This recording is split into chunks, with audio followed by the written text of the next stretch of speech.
देवकुंड नामक एक छोटा सा गांव था।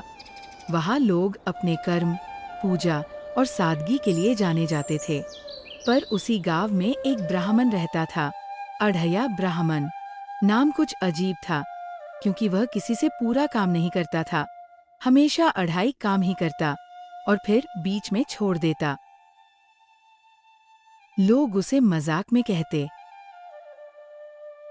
अरे देखो, आ गया अढ़ैया ब्राह्मण।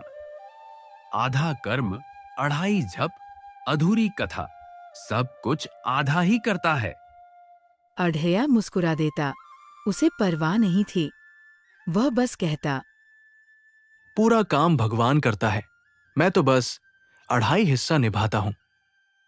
लोग सोचते कि वह आलसी है, पर कुछ बुजुर्ग कहते, नहीं, उसमें कुछ रहस्य है। उसके कर्मों के पीछे कोई वरदान छिपा है। एक रात अढ़या ब्राह्मण ने अजीब सपना देखा। सपने में एक नीली ज्योति उसके कमरे में आई और बोली,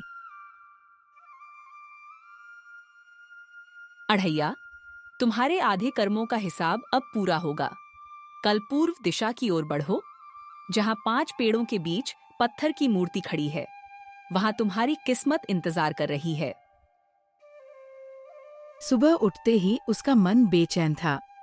पत्नी ने उससे पूछा, कहाँ जा रहे हो बिना पूजा किए? मुझे देवी ने बुलाया है, आज कुछ होगा। शायद मेरी किस्मत बदलने वाली है। फिर कोई अधूरा काम मत छोड़ना। अढ़या मुस्कुराकर चल पड़ा।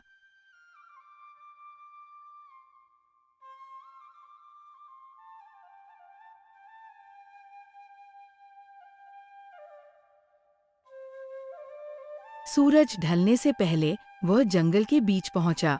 वहां सच में 5 पेड़ थे। बीच में एक पत्थर की मूर्ति थी। जैसे ही वह मूर्ति के पास पहुंचा, अचानक मूर्ति बोल पड़ी, अढ़या ब्राह्मण, तुम्हारे अधूरे कर्मों का समय पूरा हुआ। तुमने जो भी काम 2.5 बार किया, उसका फल तुम्हें अब मिलेगा। देवी, मैंने तो कुछ गलत नहीं किया। हर अधूरा काम किसी के जीवन को अधूरा कर गया।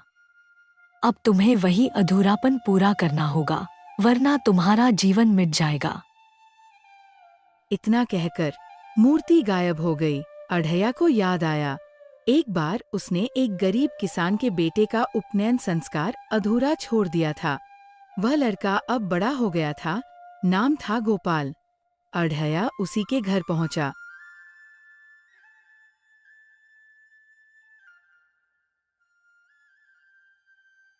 अब क्यों आए हो ब्राह्मण जी? तब अधूरा संस्कार छोड़ गए थे, अब क्या करेंगे? पुत्र, मैं अपनी गलती सुधारने आया हूं।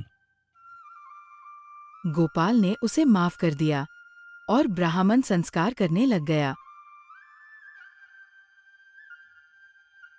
जैसे ही संस्कार पूरा हुआ, अचानक आकाश में बिजली चमकी और एक सुनहरी कमल उनके सामने प्रकट हुआ।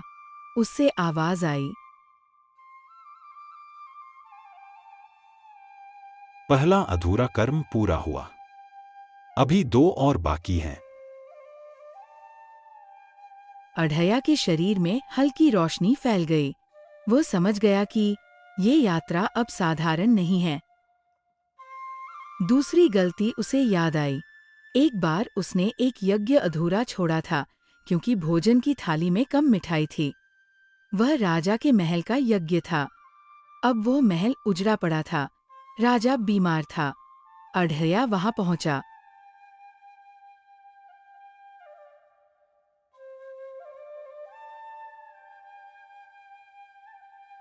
अढ़या ब्राह्मण, तुम्हारे अधूरे मंत्रों से देवता रूठ गए और मेरे राज्य पर महामारी आई। अढ़या ने हाथ जोड़कर कहा, महाराज, आज मैं पूरा यज्ञ करूंगा, चाहे मेरे प्राण ही क्यों न जाए। वह लगातार 3 दिन बिना रुके यज्ञ करता रहा। तीसरे दिन अग्नि से एक दिव्य बाज निकला और राजा के सिर पर उड़ते हुए बोला, दूसरा अधूरा कर्म पूरा हुआ। ब्राह्मण अब मुक्त होने के आधे रास्ते पर है।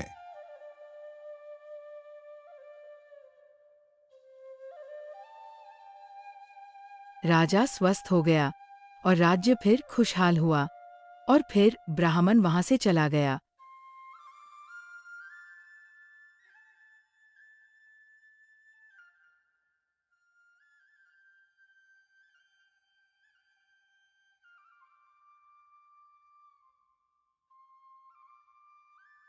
तीसरा अधूरा कर्म उसे याद नहीं आ रहा था। वो ध्यान में बैठा तो एक आवाज आई। अड़ैया ब्राह्मण, तुमने एक आत्मा की अधूरी मुक्ति रोकी थी। वह काँप गया। वह बात बरसों पुरानी थी। उसने एक गरीब स्त्री की मृत्यु के बाद उसका श्राद्ध अधूरा छोड़ दिया था, क्योंकि दान में सोना नहीं मिला था। अब उसे उसी औरत की आत्मा को मुक्त करना था। वह श्मशान पहुंचा। अंधेरी रात थी।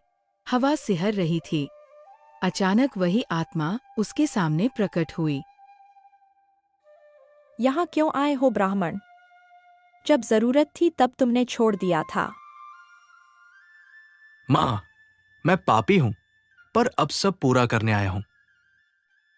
उसने अग्नि जलाकर मंत्रों का जाप शुरू किया। आसमान में तूफान उठने लगा। बिजलियां गरजने लगीं। जैसे ही उसने अंतिम मंत्र पूरा किया, आत्मा मुस्कुराई और प्रकाश में विलीन हो गई। तभी एक आवाज आई। अड़ैया ब्राह्मण, तुम्हारा तीसरा अधूरा कर्म पूर्ण हुआ, पर परीक्षा अभी बाकी है। अचानक अढ़ैया के सामने वही पत्थर की मूर्ति प्रकट हुई।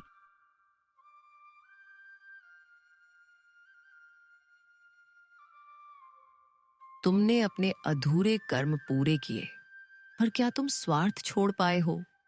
अब अंतिम परीक्षा यही है। तुम्हें अपना सबसे प्रिय त्यागना होगा। ब्राह्मण स्तब्ध रह गया। उसे सबसे प्रिय क्या था? उसकी पत्नी सुहासिनी, जो सालों से उसका साथ निभा रही थी। रात को घर लौटकर उसने सब बताया। सुहासिनी ने मुस्कुराते हुए कहा, अगर मेरी बलि से तुम्हें मुक्ति मिलती है तो मैं तैयार हूँ। अढ़ैया फूट फूट कर रो पड़ा। अगली सुबह वह देवी के पास गया और बोला,